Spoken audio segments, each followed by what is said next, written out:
Record. We're gonna get started. I know there's people still running around. So good morning, everyone. I don't expect you to go good morning because I know it's like 9 o'clock. And yesterday I was in Rochester, New York at another tech conference, so I had to make my way to Joplin, Missouri. So my name's Burton Kelso. I'm a technology expert based out of the greater Kansas City area.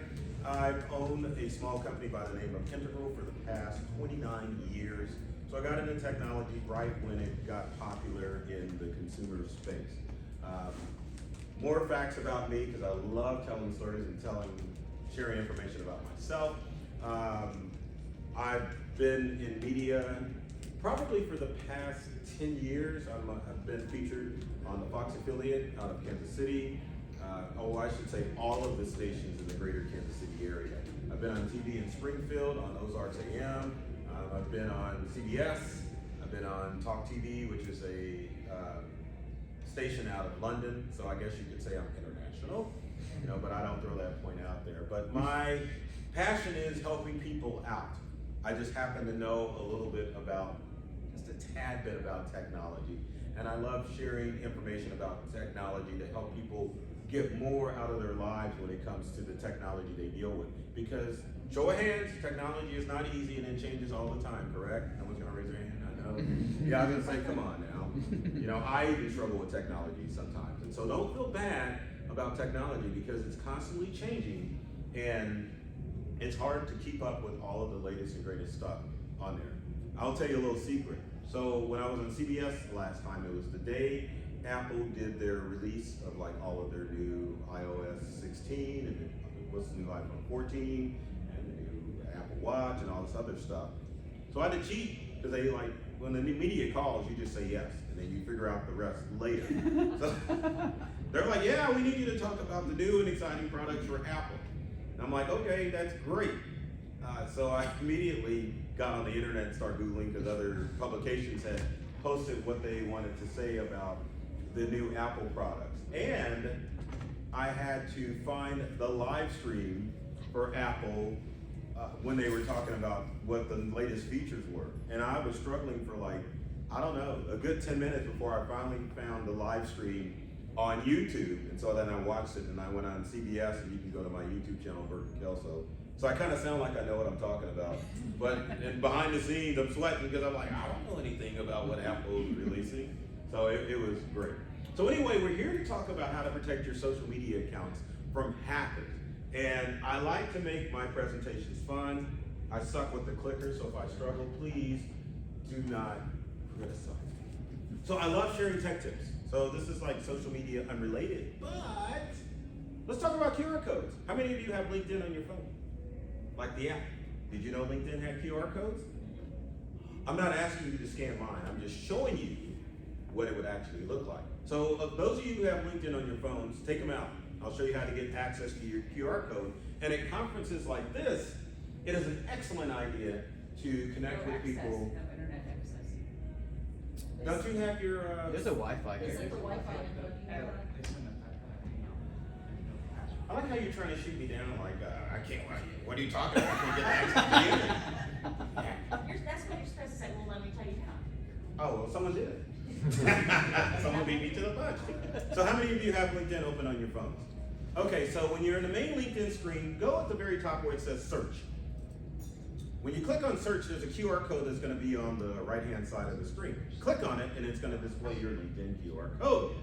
Now, when you're on that main screen, there's another section at the top that says scan. Click on it.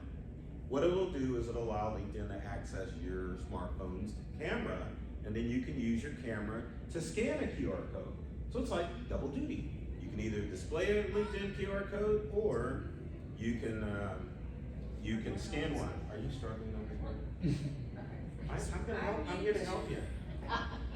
See, look. Okay, so then all you do. Here, can we play role play, Brad? Yeah. Come on, Shelby, right? Come on up. You guys are meeting. You're networking. Hey, Brad. Hey, Well, I Brad. already know Nice to him, meet you. so- Nice to meet you. You already know Brad? Yes. Oh, are you connected on LinkedIn? Yes. Yeah. Oh, we'll do it anyway. Okay. So, okay. Come on, Shelly. Open up LinkedIn. Okay. So go to search at the top, Shelly. Dang, you just got it in. Oh, you had it. I'm sorry. I'm like, giving you a hard time for no reason. And click on the QR code off to the, there you go. Now, Nice. Brad, what are you doing? Okay, here. So I have my Now, own what are you QR doing? code. Here, click on your QR code. Okay, so now Brad and Shelly don't know each other. Let's pretend that they don't, right? So, okay, hey Brad, you met Shelly. Oh. Okay, hey, why don't you guys connect on I've heard LinkedIn? rumors, though. Oh my gosh. So anyway, Shelly's gonna show her QR code. Brad, you click on scan, and then just hit enable camera access.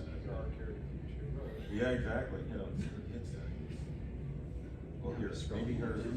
You go back. I have cybersecurity. Oh, good God, he's on my LinkedIn. Here, hold on. So, okay, so now Shelly's gonna scan, and then, yeah, you gotta do that. And, yeah, go to the QR code. Okay, so there we go. So what they're gonna do is, Shelly's gonna, and instantly it pops up to Brad's profile. Don't even have to That's push amazing. anything. Look at that. I told you, Awesome. yeah, that's all you do is you just scan and then you connect, right? Yeah. That's why they call me the technology expert. One more tech tip, you ready? Who has Instagram? No one? Instagram has QR codes too. So if you want to, Okay, how do you do that on Instagram? I was about to show you, Shelly. Allow me to retort. I can't with my phone. So, okay, we've got Shelly's phone. So what you would do in Insta is that you would go to where you've got your logo down in the corner. See on your main page where it says Instagram at the upper left-hand corner, and then down at the bottom it's got like your picture for your Instagram account. Click on your picture for your Instagram account. What it will do is it'll bring you up to a screen that has the hamburger menu up in the right-hand corner. The 3 lines. Click on the 3 lines, and then it'll bring up a menu and you can click on a QR code. And it's the same thing. You can That's either display your QR code or you can click at the bottom where it says scan QR code, and then you can scan someone's QR Awesome, code. thank you. So that's how you connect on Instagram using QR code. So hopefully that will help you connect with more people at the tech conference today. So I like to, as you can tell, I'm not your normal tech guy, and I like doing crazy stuff when it comes to technology. So we're gonna play a game called Myth or Fact throughout this presentation. So I'm gonna throw up a picture and tell you what it's about, and then you just have to say myth or fact. Sorry, there's no candy, it's just fun. So myth or fact, these are all gonna be Thanksgiving themed. So myth or fact, the Pilgrims came over on the Mayflower in the year 1650. Is that a myth or is that a fact? That's a myth. It wasn't 1650, was it? Oh my God, anyone else? I'll say fact. Anyone else? So it's a myth. They came over in the year 1621. In the winter of 1621, they did not do their research. They got froze to death. So they obviously survived with the help of Massasoit and whoever else, Quanto, the Native American that helped them out, and that's why we celebrate Thanksgiving. So no one wants to see you've been hacked, especially when it comes to social media accounts and websites, because you've seen people post on social media saying, oh my gosh, I've been hacked. You know, Facebook accounts, Instagram accounts, and it's obviously a scary thing, because one of the things that you don't want to happen with your Facebook or Instagram account or even your LinkedIn account is to have criminals commandeer it. Because if you're using Facebook and you're boosting posts, criminals can get access to your credit card information that's stored with your account. True story. One of our customers in Kansas City called frantic on a Saturday morning saying, oh my gosh, my Facebook account, business account has been hacked. And if you're familiar with Facebook, you've got to have a personal account in order to create a business account. And the criminals got access to the personal account, went to the business account, and stole $6,000 based off her credit card. And when your accounts are compromised or hacked, there ain't nothing you can do. Because there ain't no support from Facebook, Meta, whatever. And that's what you don't want. Same thing with websites. Websites are being hacked because you have site builder tools that a lot of small business and entrepreneurs and individuals use. You've got Wix, you've got Squarespace, you've got Shopify, you've got GoDaddy's got a site builder tool, and I know there's other web hosts that have site builder tools as well. And if you are familiar with site builder tools, they're all web accessible, meaning that as long as you've got a browser you can go to Wix, you can go to Shopify, you can go to Squarespace. And if a criminal has your credentials, then potentially they could log into your website and do some pretty nasty stuff to your site. I don't know why that slide's there, but I talked about the cloud-based. So what you want to do is you want to be able to put up a security feature and make sure that you have the knowledge to keep your web-based social media accounts and your websites safe from cyber criminals. Because we all make mistakes, right? We all do stupid stuff. And it's very important that you know how to protect yourself. We got a lot of stuff. Got a whole crew coming in to hear what you have to say, so. Well, I better up my game. Come on in and find some guys. Oh, you know what? You guys mind if I go back to the poker slide? I want to see if they know. Oh my gosh, this is gonna be fun.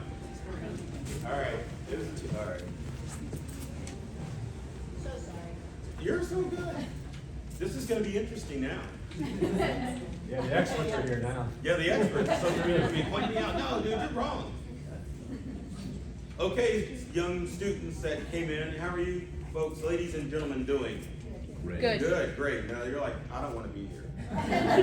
So throughout this presentation, I play a game called Myth or Fact. So I went backwards because I want to see how knowledgeable you young people are about, I guess we'll say history on this one. So I'm going to throw up a picture. I'm going to tell you what it's about, and then you need to shout out if it's a myth or it's a fact. You ready? So myth or fact, students, the Pilgrims came over on the Mayflower in the year 1650. Is that a myth or is that a fact? Myth. Who said that? I like that. What's your name, sir? Houston Porter.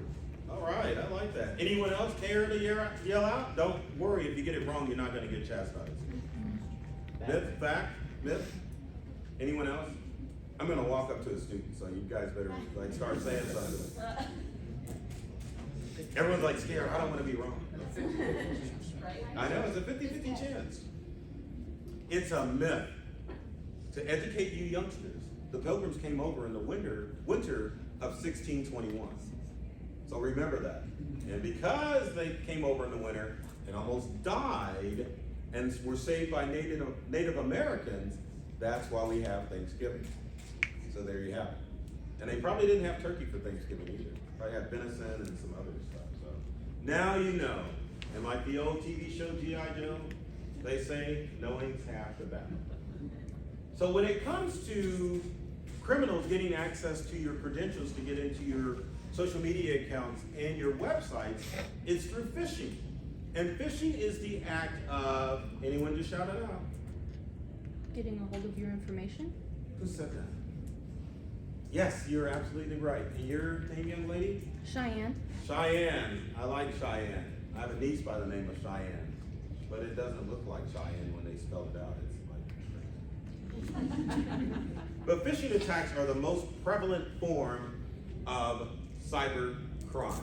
That means cyber criminals create custom emails and text messages and even voice calls to get you to give up your personal information. That's why it's called phishing, because they throw bait out and then it's up to you to take the bait. Well, hopefully you don't take the bait, but if you do, then you're going to become a victim of cybercrime. One of the most unknown but most prevalent ways that criminals get into online accounts is through a process called credential stuffing, which is represented by this lock and all of these multiple keys. What criminals will do is they go on the dark web, because I hate to tell you this, adults and young adults, is that your information is probably floating around on the dark web and you don't know it. The reason this happens is because the corporations that you're giving out your cell phone numbers to, giving out your email addresses to, are supposed to be in nice, secure hands. But sometimes there's human error that happens at these companies that are storing your data, and it's leaked onto the dark web. Show of hands by my young adults back there. Were you aware of that? Well, you're yeah. I'm messing with you. So yes, that is the major problem, is that you've got large-scale data breaches. So it's not like you could like Google yourself and find information out. You would actually have to use a browser called Tor, T-O-R, to go in and search websites to find your information. Now, I don't know if you know the infrastructure of the internet. The part that you surf, or that we surf, is like the top area of the internet. So think of it as an iceberg. And everyone's familiar with an iceberg, right? Even the Titanic. May she rest in peace. But, so the top portion of the iceberg is what we see. There's a whole different level underneath the surface of the ocean that is considered the dark web, and that's where a lot of our information is. That's where pedophiles hang out and exchange information. That's where terrorists hang out and exchange information. And that's where your personal information sits. So criminals go on the dark web, they get your credentials, and they use whatever credentials that they find out about you to log into your web-based accounts. So if you haven't changed your password in a while, probably a good idea that you do it after this session, because many times, large corporations that have data breaches don't let the public know because they're publicly traded and they don't want their stockholders to get nervous if they suffer cybercrime. Because if they get breached, then it's gonna be a loss of confidence and people aren't gonna deal with it. It's like friends you deal with. If someone tells a secret, you're not gonna be friends with that person anymore. Same thing with these corporations, I think the same way. So credential stuffing is huge. I don't know if anyone in here has heard about the Ring breach. I think it was a couple of winters ago where criminals were like taunting his kids saying, yeah, we're gonna come get you. We can see you on your Ring camera. And they had Ring cameras or Blink cameras installed internally. And they're like, we can find you. And so this lady's like, oh my gosh, Ring has been hacked. And Ring's like, we ain't been hacked. You were using a weak password. That's why those criminals got into your stuff. And one of the other problems is people don't change passwords, and also they use the same passwords for all of their online accounts. And so if they get access to one password, then they can get into all of your online accounts and access your information. Sometimes they'll use brute force attack where they may not necessarily get your passwords off the dark web, but they use known passwords in order to log into your online accounts. So if any of you are using like Kitty123 or Password123 or USA123, or maybe, and you probably don't think about this, your mom's name, your dog's name, your grandma's birthday or birthplace, criminals know this because they monitor your social media accounts and gather up information so that they can log in. And when I talk about criminals in cybercrime, I want you to understand that cyber criminals are not just a group of nerds in the basement hanging out trying to get into your accounts. We're talking about large criminal organizations that involve terrorists. Terrorist organizations make money off of cybercrime. Countries make money off of cybercrime. Think Russia, think North Korea. That's part of their job, is to trick us and get our information so that they can steal from us. Also, I'm trying to think who else. Well, any criminal act, even criminal organizations use cybercrime in order to fund their bad activities. So you really have to open your mind how criminals work and understand that these people, that is their job, is to trick you out of your money. So much like we're having a meeting now, I guarantee somewhere in Russia they're having Petrov and with a class led by Natasha talking about, well, today this is how we're going to trick Americans out of their hard-earned money. And that's why you see these phishing threats change on a consistent basis, starting with like IRS. Then maybe it's like Medicare.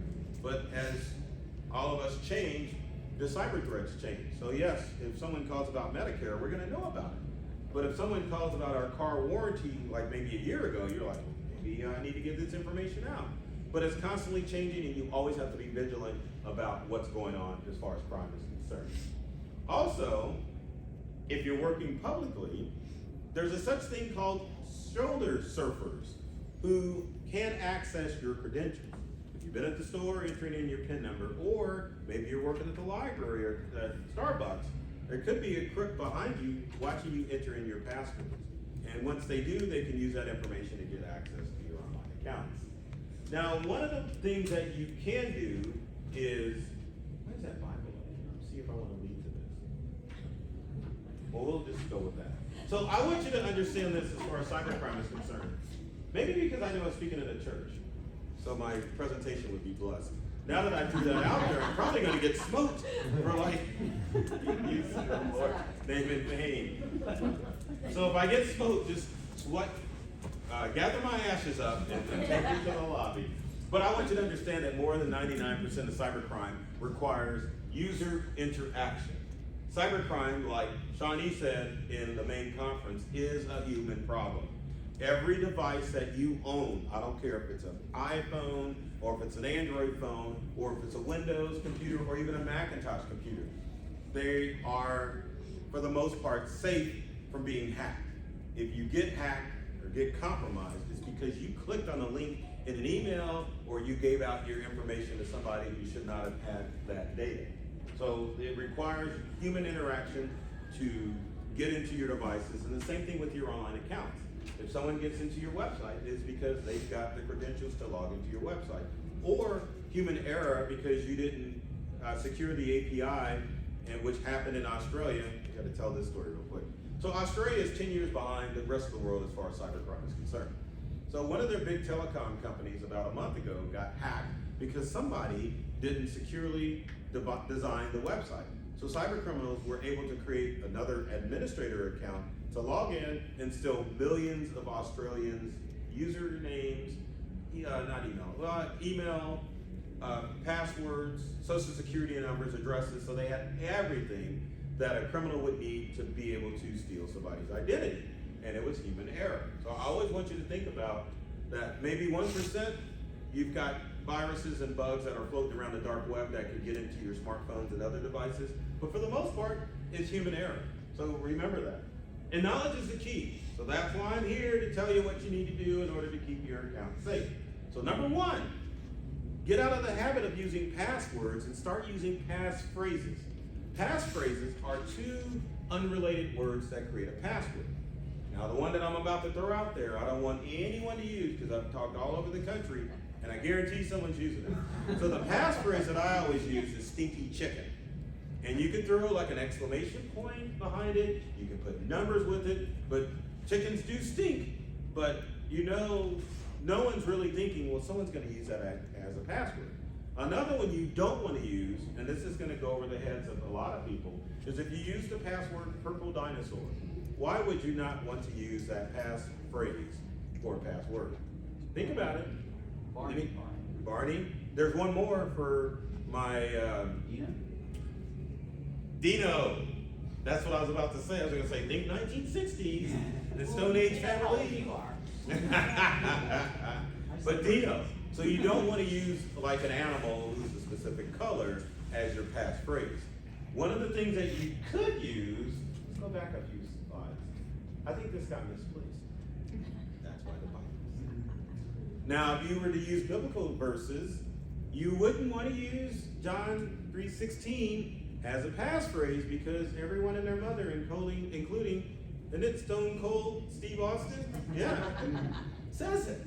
So you don't want to use things like that, but you can use a Bible verse, not an obscure one. You wouldn't want to use Psalm 23rd Psalms because that's pretty, you put a passphrase, the Lord is my shepherd. That's going to be like broken like in like 2.3 seconds. So when you think of passphrases, get creative. And there's a website that you can go to called useapassphrase.com. So if you have brain fog and you're like, man, I just can't think of a good passphrase, go to useapassphrase.com. It normally generates four unrelated words, but you could use at least 2 of those words to create a passphrase. So you'd probably see passphrase words like fuzzy rock, or I almost said dirty carpet, but that's kind of like a no-brainer, right? So you wouldn't want to use carpet. You would use carpet like maybe rock carpet or carpet rock, but those are examples of passphrases. And more importantly, rather than using passphrases instead of passwords, you want to make sure that every online account that you have, you need to use a different passphrase for each of those online accounts. You have to, because there are obviously a lot of passwords that you could use, but at the same time, you want to make sure that you're creating passphrases that no one is going to figure out. And they have to be different. And here's a good example of passphrases. So as you can see, I love ice cream. The passphrase, right? Sort of, kind of. But here's the problem with the old passwords that you have. You got Samuel123. Samuel could be grandpa, which you talk about on social media. So criminals are like, oh well, I'll use Grandpa Sam, and then we'll add some numbers. But also with crooks figuring out passwords, it's not only someone figuring out known passwords. You also have programs that are designed to instantly go through thousands of different password combinations. Every combination of, you've got a program that scans and says, okay, well, it's probably this, or we'll try all these different instances of passwords until we get the right one. But as you can see, the one at the bottom of passwords, that's just too darn complicated. It's a good password, and it will keep criminals out, but at the same time, it's gonna be hard for you to remember, and so you want to deviate to that and go to a passphrase. I kinda like I can see them, y'all, and see how damn is spelled wrong in y'all. And the last one, to be or to not to be, I wouldn't use that as a passphrase because it's a popular phrase. If you were gonna use some Shakespeare, you would wanna use more of an unknown quote from Shakespeare. And I don't know Shakespeare, so I can't think of it. Now, it's important to have a password keeper to make sure that you have all of your different passwords saved so that you can log on immediately.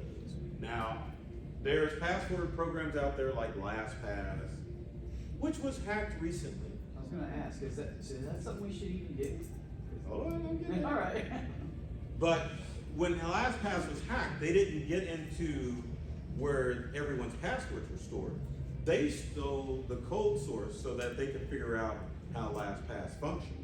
Then they can figure out how they can get access to passwords. But there's LastPass, there's OnePass, there's Dashlane, but as an IT guy and to make life simpler for you folks, I highly recommend that you use your favorite browser to store all your passwords. So if you use Chrome, use the password keeper in Chrome. If you use Microsoft Edge, which I hate, but if you use it, it's got a password keeper built in. Same thing with my Apple people. Safari has a password keeper in it. So the whole idea is for your password keeper, you want to use a very secure password to keep people out. Because even though password keepers are cloud-based, criminals can't get into them because they're encrypted or the data is scrambled up in the web.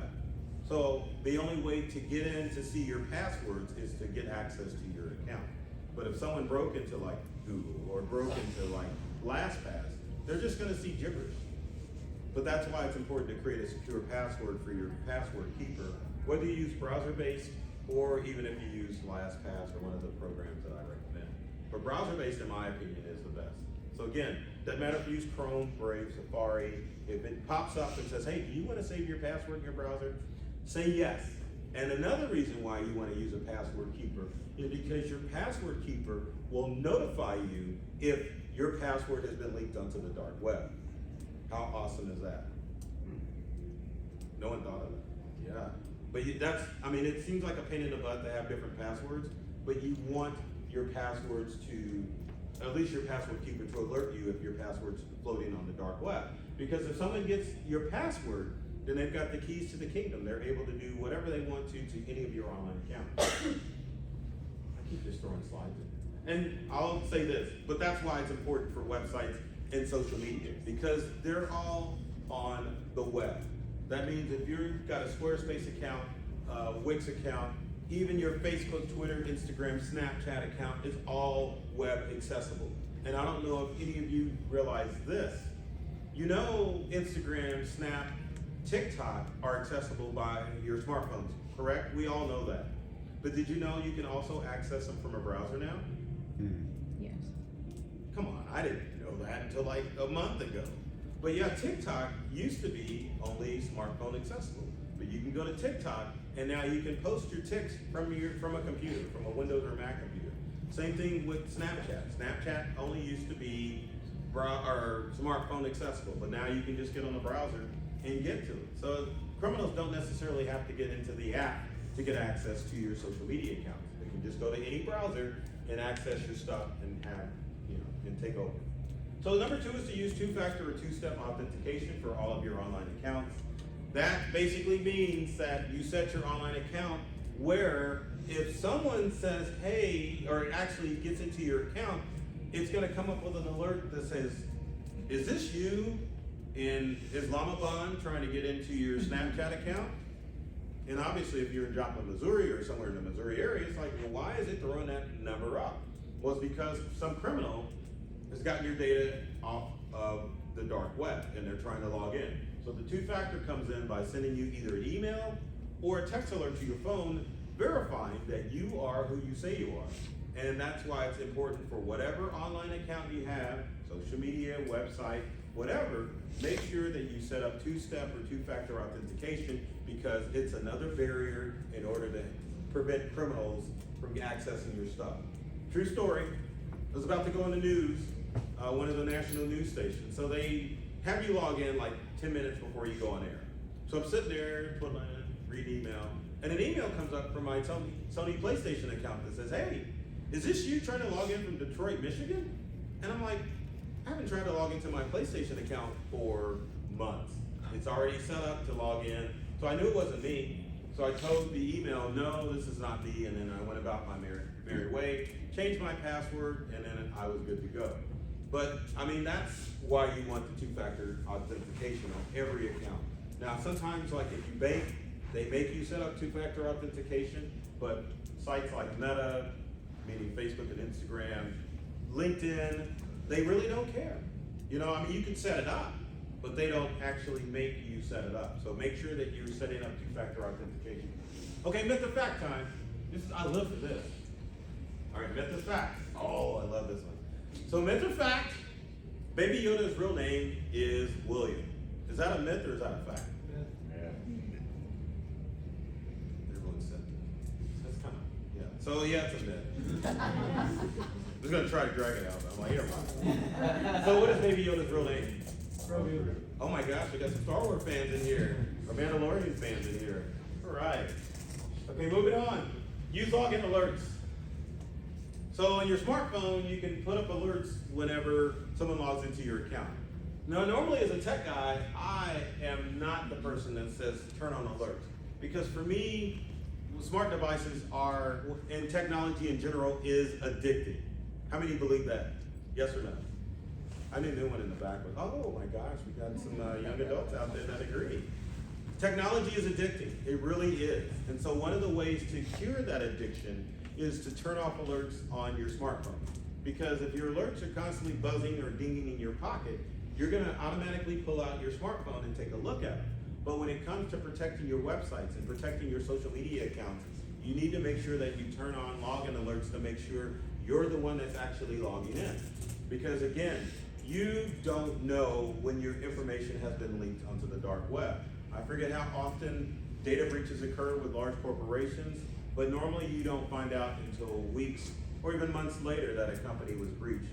But with login alerts, you can keep a constant eye if someone's illegally accessing your social media accounts or your website. So turn them on for login purposes, but I would say turn them off for posting purposes because you don't want to be like, maybe you do, but you don't want to have to pop out your phone all the time.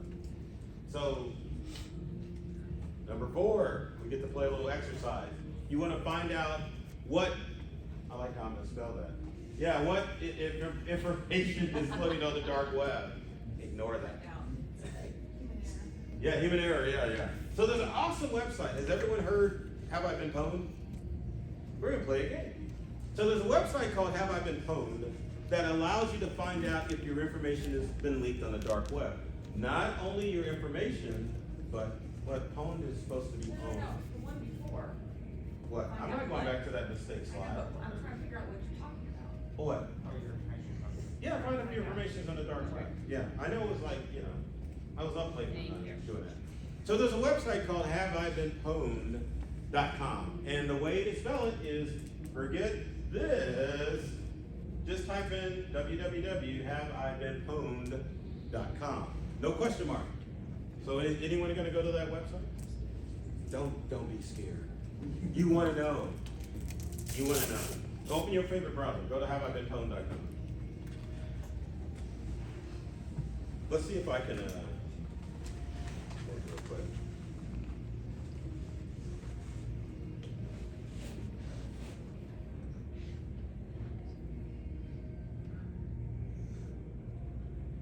I'm trying to get there. So that we can do the exercise together. That way you won't be alone. Put my information. That's what you're gonna give me. Oh, I had to go, okay, hold on. There we go. Let me move the podium and not destroy my laptop at the same time. I've been involved in 12 data breaches.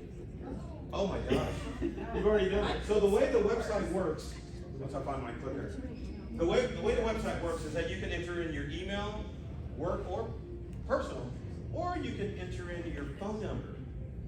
Now, pwned is gamer speak for owned. I guess years ago, there were some online gamers, and of course, you know, if someone says I own you, they own you. But the guy like typed P instead of own, and that's why you got owned. So I'm curious, what do we have? We've got 12. Anyone else here to share how? Mine all sound good. Oh, that's awesome. See, now you know. And knowing's half the I have a battle. lot of, well, I have a lot of emails that give me some time. Oh, okay, yeah. Anyone else? How many times? Zero. Yeah, when you're- Zero? Zero? One? Sir with the hat backwards, what's your name? Me? Yeah. My name's Autumn. So, how old are you? 16. Okay. So, reason I asked, because I really don't care about your age. I mean, you're a magnificent young man. The challenge is that you have been pwned once at age 16. So that shows how cyber criminals are attacking everyone. Most people think that it's only seniors, but it's also young adults as well. So I want you guys to be aware of this, and I think that's why you were brought into this class, to help you understand the dangers of cybercrime, because they're targeting you now.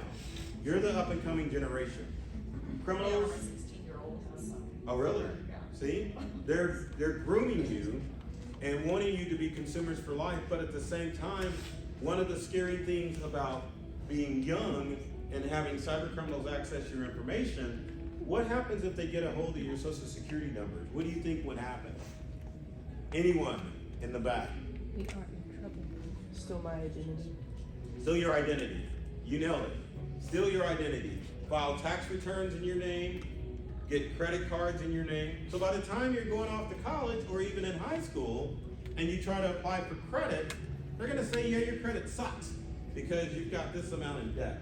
That's why it's important for you to understand about criminals targeting social media and even websites, because you don't want your reputation and you don't want your financial history ruined even before you enter the adult workforce. Anyone else been pwned by phone numbers or email?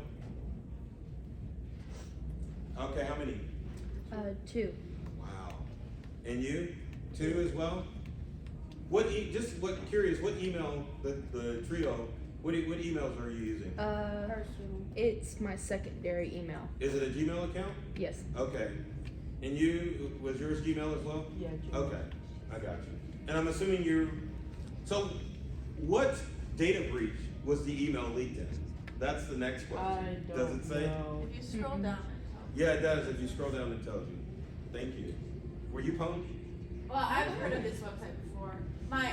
All the ones that I checked, my like old university email was. Was it? So like, that's kind of interesting. I don't even. Is it something you can't mention? I You're don't- like I don't giggling wanna back say- there. No, it's not. Is this some it's adult not website? It's not inappropriate. Is it inappropriate? No, it's not. I show my friends, but it's embarrassing. Oh, okay. It's not inappropriate. What is it? I'm messing with you. Okay. Can you share? Is it inappropriate? All right. 2 reading websites. Oh, okay. It's great. But it's a popular site with youngsters though, right? Yeah. Yeah. Okay. Was that it? Oh.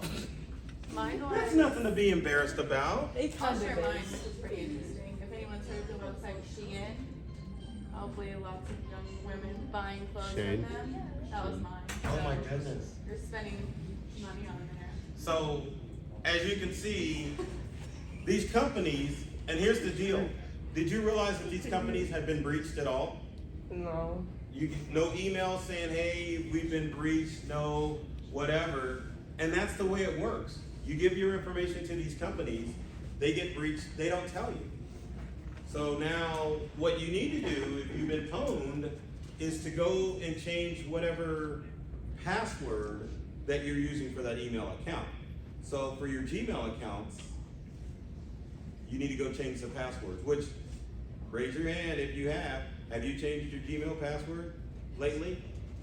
Like right now, right this second, right? No. But yes, that's what happens if you've been pwned.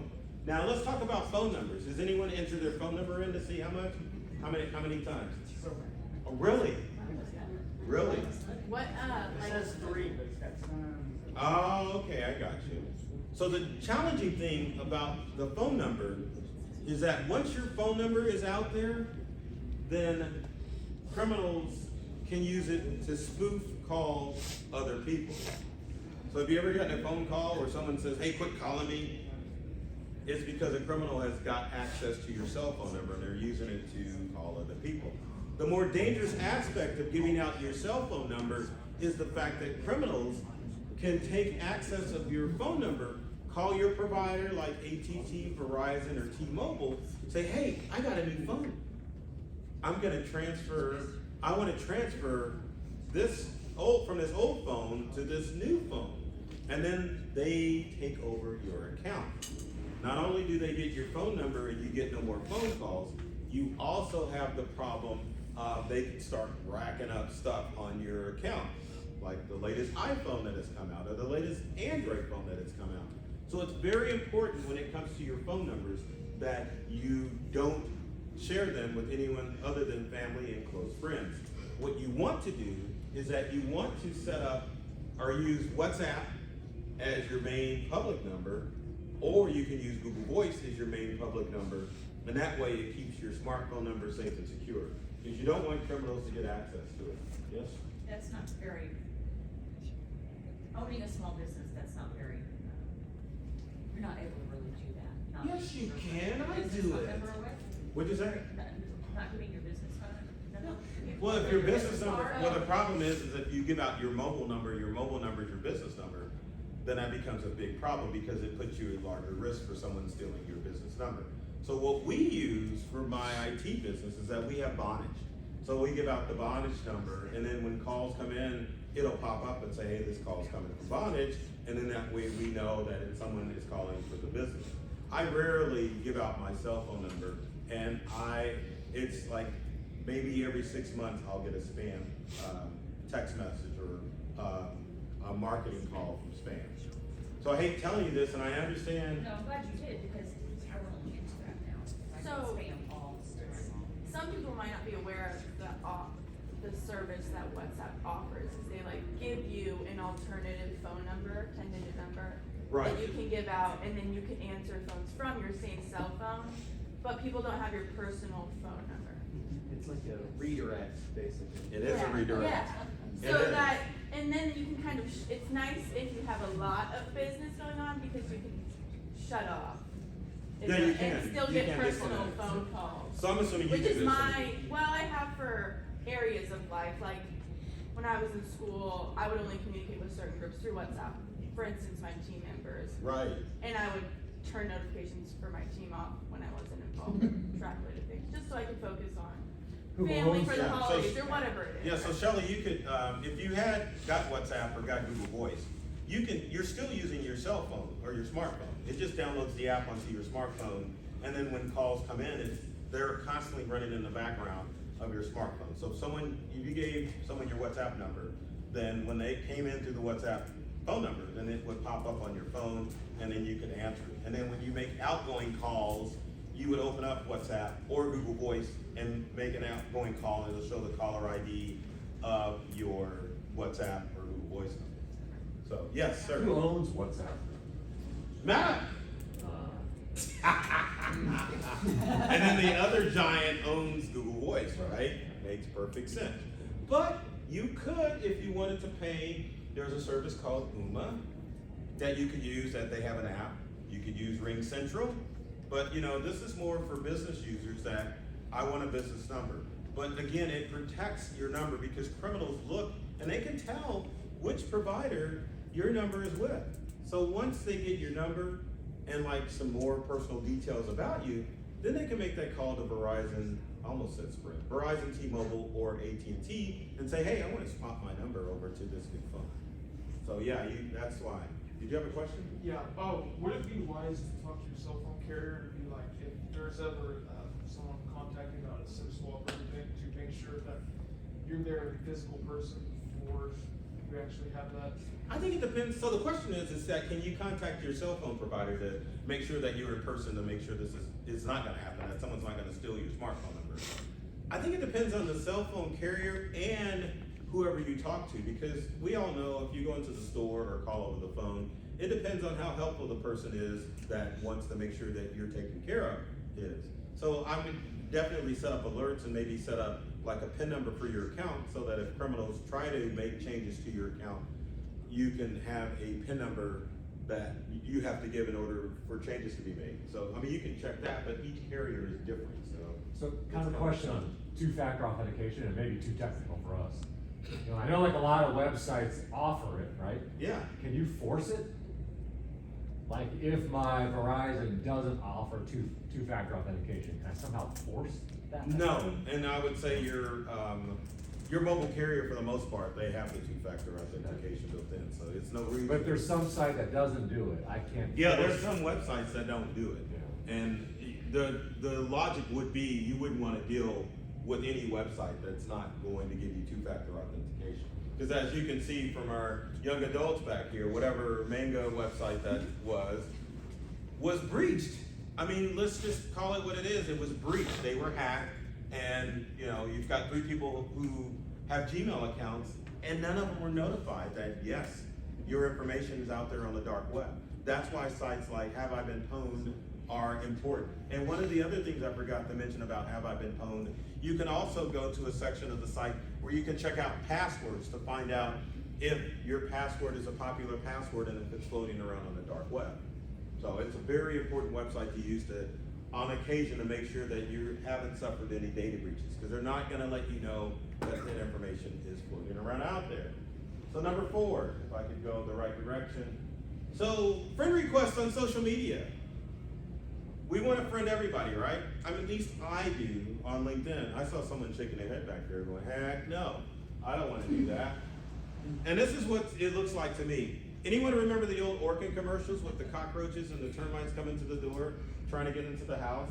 I think this is the one where he says, my car broke down and I want to use your phone. So, come on, someone's seen this commercial. There's the one with the cockroach trying to get into the hot tub. There's the one with the rats playing drums in the room. And I mean, but this is what it essentially boils down to when you accept strange friend requests. You really have to be careful with who you are connecting with on social media. And it doesn't matter what social media platform you're on, you're gonna get those requests. And the challenging thing about accepting unknown friend requests is that criminals are getting a little bit more sophisticated as far as researching you to find out personal information about you, so that when they message you, you think it's somebody that you already know. And that's a challenge, because if you feel like you know someone, you're gonna trust them and you're probably gonna give out personal information. So scrutinize those friend requests that are coming in to make sure that it's not some criminal who's trying to get a hold of your social media accounts or your websites. Now, I can't remember if I have this in a slide, but I'm gonna share it anyway. There's a big difference on social media between an account that's been hacked and one that's been spoofed.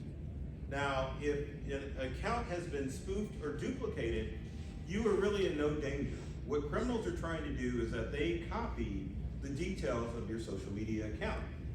Once they steal your profile picture and maybe make a couple of posts or duplicate posts that you do, they reach out to your friends list and start sending out spam messages like, how are you? Check out this cool website, click on this link. And it's a numbers game to them. So if it's coming from a trusted source, people are gonna be apt to click on those links. So if someone I know sends me a link, I'm not gonna verify that if I'm connected with them or not. I'm just gonna say, curiosity is gonna get the best of me, and I'm gonna click on that link. So always do your due diligence as far as making sure that an account isn't duplicated. If it's duplicated, they're not gonna have a lot of friends. They're gonna be very few posts, and there may be like a misspelling of a name or words. Now, if your social media account has been hacked, you're in a world of hurt, because there is no support from Meta or any of the other social media companies. You just lose the account. And the other way that you know you're hacked is that you can't log into your account at all. Meaning, you have no access. Whatever password you try, it doesn't allow you to get in. So that's the difference. So if someone spoofs your account, no big deal. You just report it to Facebook, Meta, Snap, Insta, and let them know. But if it's been hacked, you might as well start all over again, because you're not gonna get any support. So myth or fact time, Thanksgiving themed. Myth or fact, cornbread stuffing is better than white bread stuffing. Is that a myth? Is that a fact? Someone said myth. You said fact. Yes. Come on. Anyone else? Fact. Yeah. I love this. I just put this up for the sake of argument. So there is no answer. It's like your own personal preference. So this is kind of a challenging thing, but you should do it. Do backups of your social media accounts and your websites. Now, if you've got a site builder tool like Wix or Squarespace, you just have to trust that these people are backing up your websites. Wix recently pulled a number on me. I went to edit my personal Wix site and our company's Wix site, and they completely revamped the whole API. So I'm like, I have no clue how to design the website anymore. And there's no backup, so you just have to trust that these companies are backing up your data. But if you have a business and you have someone controlling your website, you need to, number one, make sure that the website's in your name. Number two, you need to make sure that they're making backups, because if a criminal gets access to it and puts ransomware on your site, how are you gonna restore your website? If you don't have any backup, you don't. Same thing with your social media accounts, you should back those up. You're posting photos and videos, and if your account gets compromised, you lose access to all of that stuff. So all of the social media platforms have a way that you can back up your social media.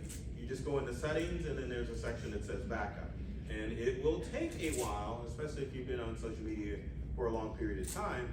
But some of us use our social media accounts kind of as like a file storage system, where we upload photos, we delete them off our phone, and then if we need to retrieve them, we'll just go back to our accounts again. But I would say probably once a year, back up your social media accounts so that you can store those memories. So if your account is compromised, you always have access to it. And again, website is kind of hard, but if someone's hosting your website, you need to make sure that they are backing up your website too. I hate telling people this. So, if you are a business owner, this is really important. You need to have your first name, last name.com, or you need to claim your business name. Now, for businesses, this is important because using a Gmail for your business basically says, hack me. Or if you're using AOL or Yahoo, those accounts are free accounts and criminals are always accessing those accounts. But if you get your own domain name, you're claiming it so criminals can't take it over. So the best example of claiming your social media accounts is, let's say you're active on Facebook, but you're not active on Instagram or LinkedIn or Twitter or Snap or even TikTok. You need to claim those immediately so criminals don't access them. Because it's easy for a crook to go look at your Facebook profile and go, oh my gosh, I'm gonna set up a TikTok profile in your name. You want to claim those so that even if you're not on the platform, it's under your email address and under your password, and that way criminals can't claim those accounts and use them to spoof people. Because one of the things that people do with social media is that if they follow you on one platform, they're gonna seek you out on other platforms. So if I connect with you on LinkedIn, I'm gonna look for your Facebook profile or your Instagram profile to just have a better connection with you. Because some people are stronger on other social media platforms than their primary one. But you want to claim them because you don't want criminals to get access to that information and use it to like spam other people. Because it could potentially, I'm not saying it's gonna happen, but it could potentially cause people to, or cause you to get banned on the platform. For example, let's say that you're on Insta, but you're not really on Facebook. Remember, Insta and Facebook are owned by Meta. So let's say that someone sets up a fake account and starts spamming and doing stuff. You could possibly get banned on both Facebook and Insta, and then you would have to start your account over again. So just consider that. And I just talked about this. I knew this slide was here, but yeah. So yeah, there you go. We talked about hacks, we talked about spoof accounts. So as you can see with Steve, so as you can see with Steve, he's a popular person in Raleigh. I was trying to use the clicker. So the one on the left is the fake account. The one on the right is the realistic account. But as you can see, they went and got Steve's profile picture of him. I don't know why they have the Siegfried and Roy Tigers at the top as a banner. But look at the number of followers versus how many people are following him. Obviously, the legitimate account has more followers. So you want to make sure that you check out accounts and make sure that they're real before you connect with them. And then finally, if you're using a web hosting company, make sure they have your back. So obviously we need support when it comes to websites, and you definitely need a tech company that's going to drag you along. But understand this, you know who doesn't have your back? None of the social media accounts or free email programs have your back. You always want to make sure that you have some type of support system to make sure that you're safe and secure. So final myth or fact. Myth or fact, Popeyes makes a spicy turkey for Thanksgiving. Is that a myth or is that a fact? Everyone's looking at me like, what? Which one was it about? Popeyes, the chicken joint, they release a spicy turkey every Thanksgiving and Christmas. Is that a myth or is that a fact? It's a myth. That's a fact. It's fact. And I'm telling you, it is the best flipping turkey on the planet. It's a deep fried Cajun turkey. It's a fact. If you have not tried Popeyes, and I don't work for Popeyes, I'm just telling you. If you want the bomb turkey, go to Popeyes and get one. So to wrap things up, and I went a little over because we started late, but to wrap things up, you want to make sure that you're being vigilant about all of your social media accounts. Make sure that you're looking for fake accounts and if you find a spoofed account from your friend, report it. Make sure that you're claiming all of your social media accounts, and for the love of God, please use strong passwords to keep all of your social media accounts and websites safe. So I'm gonna leave you with this. Go confidently in the direction of your dreams and live the life that you imagine. So I'm Burton Kelso, the tech expert. You can find me on all of the social media platforms because I claimed them all, and I hope you do too. So I appreciate you allowing me to present to you.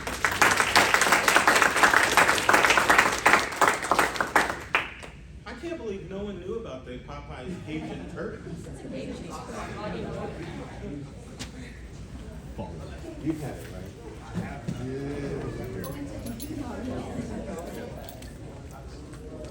Hey guys, thanks for sitting through. I hope it wasn't too boring.